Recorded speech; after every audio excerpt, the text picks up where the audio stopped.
Lumi is the new 4-star character in Wuthering Waves, and even though everyone regards her as an adorable little hamster, there is a reason she's the captain of Lolo Logistics. If you've been looking for a build guide, I got you. If you did want to pull for her strengths do include having an easy combat loop with her Forte circuit dealing decent damage. Number 2, she actually buffs resin skill damage on her outro skill. And number 3, she offers great mobility with her sprint in yellow light mode. And if you want to get her up to max level, here are all the materials you're going to need.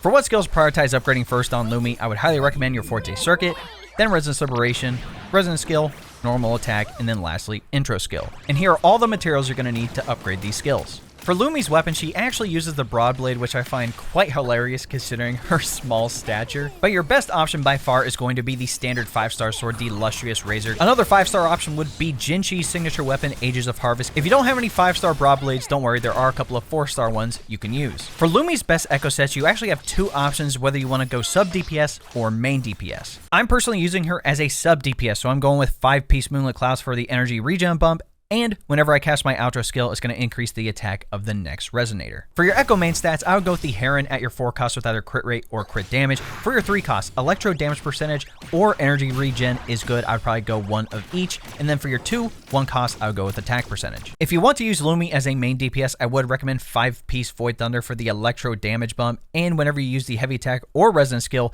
your electro damage increases. There's 2 ways to set this up. The first way is by using Thundering Memphis as your 4 cost with either crit rate or crit damage as the main stat, your 2-3 cost as electro damage percentage, and your 2-1 cost as attack percentage. The second way is having Thundering and Tempest Memphis both 4 costs with either crit rate or crit damage, and then 3 1-cost echoes with attack percentage. And for your echo substats, crit rate and crit damage should be at the top, then basic attack damage and energy regen, then lastly attack percentage and flat attack. For Lumi's best team options, if you want the premium team, pairing her up with Changli as your main DPS and Shorekeeper as your healer is going to be great. If you wanted a free-to-play team, pairing her up with Havoc Rover and someone like Baja or Verena as your healer is going to be a decent option. Or even if you want to use Lumi as your main DPS, pairing her up with Sanhua and Shorekeeper is going to be decent. The last thing I want to talk about is Lumi's Resonance Chain and if it's worth upgrading. Overall, her bonuses are pretty good. Once you get past S1, she gets some damage bonuses, and then S5 and S6 give your teammates some extra damage bumps as well. I'm really enjoying Lumi's kit.